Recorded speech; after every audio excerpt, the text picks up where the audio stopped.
কারণ সকাল থেকে রান্না খুব একটা বেশি কিছু করিনি। নিজের জিনিস তো আসলে সবাই ওর জন্য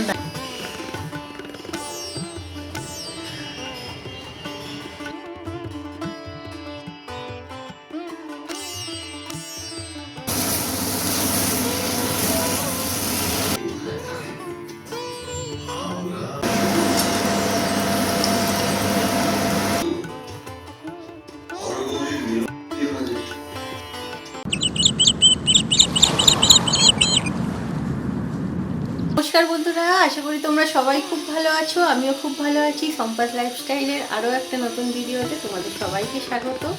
আজ হলো শনিবার সকালে রান্নাবান্না তোমাদের সঙ্গে কিছু শেয়ার করিনি, কারণ সকাল থেকে রান্না খুব একটা বেশি কিছু করিনি। আজকে শরীরটা খুব একটা ভালো লাগছে না, রাত্রেবেলা আসলে ঘুমটা ভালো করে হয়নি, জানো তো। সকালে উঠে থেকে ওর জন্য একটু ক্লান্তি লাগছে, ভালো লাগছিল না রান্না করতে। কাল ওই যে ভাইয়ের জন্মদিন ছিল, অনেক কিছু তো রান্না করেই ছিলাম, তো অনেক কিছু আছে এখনও। তো আজকে আর বেশি কিছু রান্না করিনি। তোমাদের দাদা ভাই তো সকালে উঠে বেরিয়েছে, তো ওর জন্য ওই একটু ডাল, মুসুর ডাল করেছি, একটু ডিমের অমলেট করে দিয়েছি, করলা আলু ভেজেছি আর পেঁয়াজ কলি ভেজেছি, ব্যাস এটুকুই করেছি। ব্লগটা এইখান থেকেই শুরু করলাম। আর আজকে একটু অন্য ঘর থেকে ব্লগ শুরু করছি, নিশ্চয়ই দেখতে পাচ্ছ। তো এটা হলো বাবানের নতুন ঘর।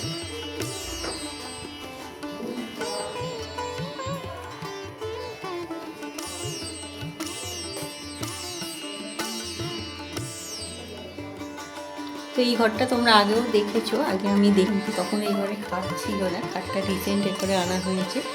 বাবা এখন এই ঘরেই শুচ্ছে।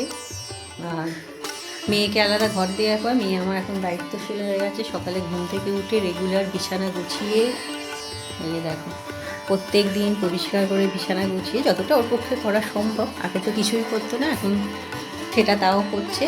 রেগুলার বিছানা গুছিয়ে সুন্দর করে ঘর পরিষ্কার করে রেখে তারপর নিচে যাচ্ছে, নিজের জামা কাপড় সমস্ত কিছুই গুছিয়ে রেখে দিচ্ছে। যেটুকু করছে সেটুকুই অনেক। যাই হোক, নিজের জিনিস তো আসলে সবাই ওর জন্য দায়িত্ব সহকারেই সেটা রাখতে চেষ্টা করে। যখন সেটা সবার হয়ে যায় তখন মানুষের দায়িত্ব জ্ঞানটা সেখানে আসে না। যাই হোক, আজকে বাইরে ভালোই রোদ বেরিয়েছে, তবে ঠান্ডাটা আছে ভালোই, এখনও পর্যন্ত ঠান্ডা কমছে না। তো ভাবলাম আজকে এই ঘর থেকেই ব্লগটা শুরু করি। এই খাটটা আসলে নতুন বানানো নয়, নিচের ঘরে যে খাটটা ছিল, যে ঘরটা বাবা থাকতো, সেই খাটটাই উপরে নিয়ে চলে আসা হয়েছে। এটা অ্যাকচুয়ালি উপরের জন্যই করা হয়েছিল, কিন্তু আমি যেহেতু নিচে বড় ঘরটায়, বাবির ছোটো ছিল যখন, তখন ওই ঘরটায় থাকতাম, তো তাই এই খাটটা নিচে রাখা হয়েছিল। বাবা ওই ঘরটায় থাকতো, এখন বাবাকে নিচে যে বড় ঘরটা দেখেছো তোমরা, তো সেই বড় ঘরটায় এখন বাবা থাকে। আর এই ঘরটা উপরে নিয়ে চলে আসা হয়েছে, এই ঘরটা এখন বাবান থাকবে, ওর জন্যই সমস্ত কিছু এই ঘরে করে দেওয়া হয়েছে।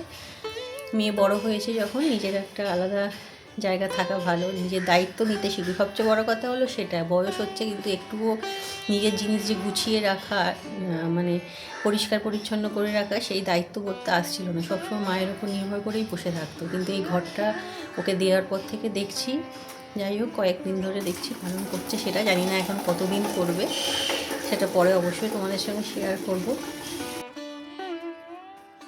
তো আপাতত এই ঘরে চলে এলাম বিছানাটা গোছাবো বলে। আর শীতের দিনের বিছানা দেখো, কাঁথা কম্বলেই ভর্তি, গোছাতে অনেকটাই বেশ সময় লেগে যায়। তবে তার আগে ঘরের জানলাগুলো খুলে দিলাম একটু, যাতে রোদ আসে। এই যে পূর্ব দিকের জানলাটা, মাথার কাছের এই জানলাটা দিয়ে কিন্তু ভালো রোদ আসে, তবে যেহেতু শীতকাল, উত্তুরে হাওয়াও দেখি কিছুটা আসে সকালের দিকে, তাই জানলাটা একটু রোদের জন্য খুলে দিই, তবে একটু পরে এসে বন্ধ করে দিয়ে যাব। আর সত্যি যে পরিমাণ ঠান্ডা এবছর পড়েছে না, একটু রোদের জন্য সবাই আমরা হাহাকার করে মরছি। অথচ এই রোদটা দেখেই আমরা গ্রীষ্মকালে কি পরিমাণ বিরক্ত হই, তাই না? এটাই হলো মানুষের স্বভাব। যখন যেটা প্রয়োজন আমরা শুধু সেটাকেই গুরুত্ব দিই, অন্য সময় সেটাকে একেবারেই আমরা পছন্দ করি না। যাই হোক, ব্ল্যাঙ্কেটটা আগে গুছিয়ে নিলাম। আর এই ব্ল্যাঙ্কেটটা না প্রচণ্ড মোটা, জানো তো। আমরা সাধারণত শীতকালে এই ব্ল্যাঙ্কেটটা গায়ে দিতে পারি না, তবে এবছর এতটাই ঠান্ডা পড়েছে যে এই ব্ল্যাঙ্কেটটা গায়ে দিয়ে কিন্তু বেশ আরাম লাগছে। আর তারপরে বালিশের কভারগুলোও আমি একবারে চেঞ্জ করে নিলাম। তবে আজকে আর চাদরগুলো কাচবো না। বাবানের এখন স্কুল ছুটি, এখনো আরম্ভ হয়নি। আর নতুন ঘর পেয়ে ও তো মানে ভীষণই খুশি। আমাকে তো বলছে, মা আমার যেন কেমন স্বপ্নের মতো মনে হচ্ছে। আর জানো তো, আমিও তো ছোটবেলা থেকেই জয়েন্ট ফ্যামিলিতে বড় হয়েছি, তবে আমি এবং আমার কাকার মেয়েদের, আমরা মোট ৩ বোনের জন্য কিন্তু একটা আলাদা ঘর ছিল। আমাদের সমস্ত জিনিসপত্র কিন্তু সেই ঘরেই থাকতো। তাই সেই ঘরটা পরিষ্কার পরিচ্ছন্ন করে রাখার দায়িত্বও কিন্তু আমাদের উপরই ছিল। মা কাকিমাকে কিন্তু কোনোদিন সেই কাজটা খুব একটা করে দিতে হয়নি। তো এখন বাবানের মধ্যেও সেই পরিবর্তনটা দেখতে পাচ্ছি। নিজের কোনো জিনিস পাওয়া যায় সেটা সবাই সেটা পালন করে। তো অনেক জামা কাপড় কাচা ছিল, সেগুলো এই যে গুছিয়ে নিলাম। এরপরে নিচে এসেছি। নিচের এই ঘরটা তোমরা আগেও দেখেছো, এই ঘরেই ছিল আগে খাটটা। তো উপরে এখন তুলে দেওয়া হয়েছে। আর যে এই মহাশয় দেখতে পাচ্ছ দরজার সামনেই অপেক্ষা করছে কখন দরজাটা খোলা হবে আর ও ভিতরে ঢুকবে। তো ঘরগুলো ভালো করে ঝাড় দিয়ে নিচ্ছি। আর নিচের দুটো ঘরই কিন্তু অনেকটাই ফাঁকা হয়ে গেছে। এই ঘরটা থেকে তো খাটটা তুলে দেওয়া হয়েছে, তো পুরোটাই ফাঁকা। বাবি কিন্তু বেশ খেলাধুলা করতে পারছে ঘরটাতে, আর আপাতত বসে একটু টিভি দেখছে। আর আমি এদিকে ঘরগুলো ভালো করে ঝাড় দিয়ে মুছে নিলাম। বাবিকে এই সময় প্রত্যেক দিনে একটু টিভিটা চালিয়ে দিই। কিছুক্ষণ একটু টিভি দেখলে এই যে আমার সঙ্গে ঘোরাফেরাগুলো করে না। না হলে এই যে মেঝেতে জল থাকে, জলের ওপর দিয়ে প্রচণ্ড হাঁটাহাঁটি করে। এমনিতেই শীতকাল, তার উপরে মোজা ভিজে যায়, মোজা ভিজে গেলে মোজাটাকে খুলে ফেলে দেয়। তাই ওকে একটু টিভি চালিয়ে দিলে মোটামুটি স্থির হয়ে কিছুক্ষণ একটু বসে। তাও দেখতে পাচ্ছ লাফালাফি তো চলছেই, তবে বললে তবু একটু চেয়ারের উপরে উঠে গিয়ে বসে। আর আজকে না সন্ধ্যেবেলা ভাবছি একটু কড়াইশুঁটির কচুরি আর আলুর দম বানাবো। শীত পড়ার পর থেকে এখনো একদিনও বানানো হয়নি, তাই কড়াইশুঁটিগুলো সকালেই সব ছাড়িয়ে রেখে দিয়েছি, বিকেলবেলা না হয় বাকি কাজটা করব। এখন হলো সন্ধ্যাবেলা। ছোট আলু এই যে তোমাদের দাদাভাই এনে দিয়েছিল, সেগুলো প্রেসার কুকারে একটু নুন দিয়ে সিদ্ধ করে নিয়েছি। আর শীতকালে কিন্তু এইরকম নতুন আলু যখন ওঠে, ছোট আলু দিয়ে গোটা আলুর আলুর দম খেতে কিন্তু খুব ভালো লাগে, তাই না? সিদ্ধ করার পরে খোলাগুলো আপাতত ছাড়িয়ে নিচ্ছি। তবে এগুলো খুব পাতলা খোলা, একটু আধটু রয়ে গেলেও খুব একটা কিছু অসুবিধা হয় না। আর এদিকে দেখো ছাড়ানো হয়ে গেছে। কড়াইতে আমি একটু তেলও বসিয়ে দিয়েছি। তো আলুগুলো প্রথমে একটু হলুদ দিয়ে ভেজে নেব, তারপরে রান্না করব। তবে আলুগুলো জানো তো জ্যোতি আলু। জ্যোতি আলুর একটাই সমস্যা, ঠান্ডা হলে কিন্তু তারপরে আলুগুলো একটু শক্ত হয়ে যায়। তো যাই হোক, প্রেসার কুকারে একটু সিদ্ধ করে নিয়েছি। তারপরে এই যে দেখো একটু ভেজে নেব। তেলের মধ্যে একটু হলুদ দিয়ে দিয়েছি যাতে আলুগুলো বেশ রং হয়ে যায় ভালো। আর এই ছোট আলু দিয়ে আলুর দম খেতে তোমরা কে কে ভালোবাসো অবশ্যই কমেন্টে জানিও। আলুগুলো যতক্ষণ ভাজা হচ্ছে, চলো এদিকে বাটনাটা রেডি করে নিই। এখানে নিয়েছি আদা ৩-৪ টুকরো, আর দুটো কাঁচা লঙ্কা নিয়েছি, আর ২ চা চামচ এখানে জিরে দিয়ে দিচ্ছি। এটা একটা পেস্ট বানিয়ে দেব মিহি করে। এদিকে দেখো আলুগুলো আমার মোটামুটি রং ধরে গেছে। তো আলুগুলো এবার একটু তুলে নিই আগে। তবে তেলটা ভালো করে ছেঁকে তুলছি, এই তেলটাতেই কিন্তু বাকি রান্নাটা হয়ে যাবে। তবে এই ননস্টিকি কড়াটা কেনার পর থেকে দেখছি তেল কিন্তু অনেক পরিমাণে কম লাগে। আর এদিকে দেখো ফোড়ন দিয়ে দিয়েছি গোটা জিরে, গোটা গরম মশলা আর একটা তেজপাতা। শুকনো লঙ্কাটা আপাতত দিলাম না, তোমরা চাইলে অবশ্যই দিতে পারো। তারপর ফোড়নগুলো একটু ভেজে নিয়ে এখানে বাটনাটা দিয়ে দিলাম, যেটা আদা জিরে কাঁচা লঙ্কার বাটনা ছিল।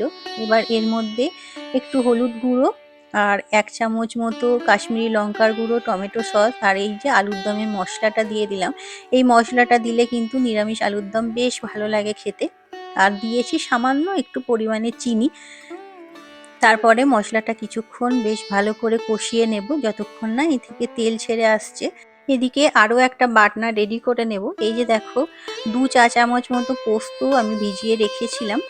আর এর মধ্যে দিয়ে দিচ্ছি কাজু, ৮-৯ টুকরো কাজু আছে এখানে, আর কিছুটা কিশমিশ দিয়ে এটারও একটা পেস্ট বানিয়ে নেব। আর এদিকে দেখো আদা বাটা যেটা দিয়েছিলাম সেটা কিন্তু মোটামুটি আমার তেল ছেড়ে এসেছে। এবার এর মধ্যে কাজু কিশমিশ আর পোস্ত বাটাটা দিয়ে দিলাম। এটা আগে দিলে আসলে কাজু কিশমিশ কিন্তু কড়ার নিচে ধরে যাওয়ার চান্স থাকে, তাই আদাটা ভালো করে ভেজে নেওয়ার পরে এটা দিলাম, কারণ এটা দেওয়ার পর আর তো বেশি কষানো যাবে না। মোটামুটি দেখো আমার মশলাটা কষানো হয়ে গেছে, রংটাও ভালোই এসে গেছে। এবার এর মধ্যে ভেজে রাখা আলুগুলো দিয়ে দেবো। আমার বাপের বাড়িতে জানো তো এইরকম শীতকালে কিন্তু এই ছোট আলু দিয়ে নানা রকম রান্না করে খাওয়া হয়। ছোট আলু দিয়ে আলুর দম তো এমনি নর্মালি হয়। এছাড়া সরস্বতী পুজোর দিন দুপুরে খিচুড়ির সঙ্গে এই ছোট ছোট আলুগুলোকে এই দু টুকরো করে খোসা সমেত ভাজা হতো। এমনকি বিকেলে যখন গোটা সিদ্ধ হতো, গোটা সিদ্ধর মধ্যেও কিন্তু এই আলুই দেয়া হতো। খেতে কিন্তু বেশ ভালো লাগতো।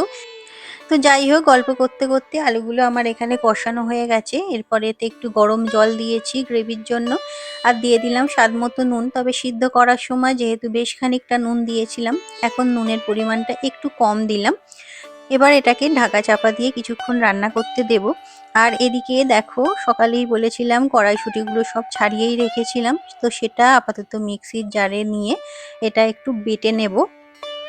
এর মধ্যে দেব 2 টুকরো আদা আর সামান্য একটু চিনি। চিনিটা তোমরা তোমাদের প্রয়োজন অনুযায়ী দিও, তবে আমার মনে হয় কচুরি একটু মিষ্টি হলে বেশ ভালোই লাগে। আর এদিকে দেখো, শুকনো কড়াইতে গোটা গরম মশলা আর একটু জিরে এটা একটু ভেজে নিচ্ছি, তারপরে এটাকে গুঁড়ো করে নেব।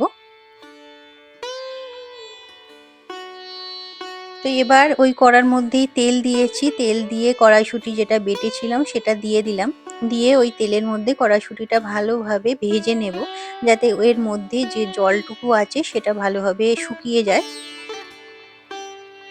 আর এখন এর মধ্যে দিয়ে দিচ্ছি একটু নুন, আর যে গোটা মশলাটা ভেজে তুলে রেখেছিলাম সেটাও গুঁড়ো করে এবার এর মধ্যে দিয়ে দেব। এবার সমস্ত মশলাটা সমস্ত কিছু ভালোভাবে মিশিয়ে গ্যাসের ফ্লেমটা লো রেখে ভালো করে পুরটা তৈরি করে নেব। আর এদিকে দেখো, আলুর দম কিন্তু আবার মোটামুটি রেডি হয়ে গেছে।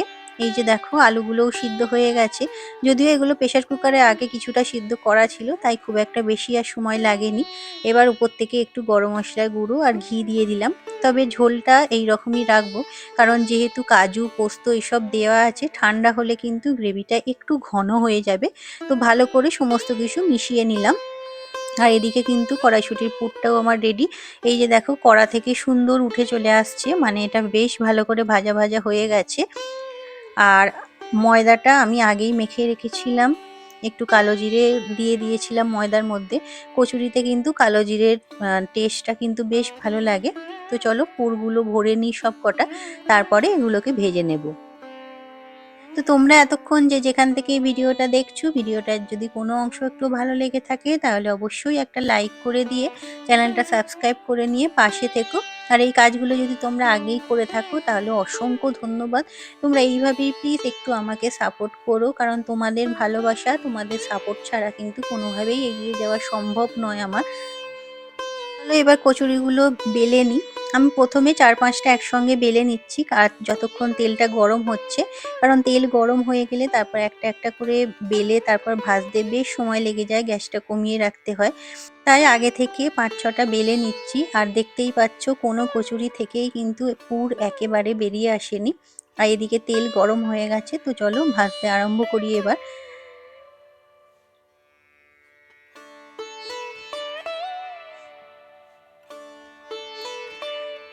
তো কচুরিগুলো তোমরা দেখতেই পাচ্ছ কি সুন্দর ফুলেছে।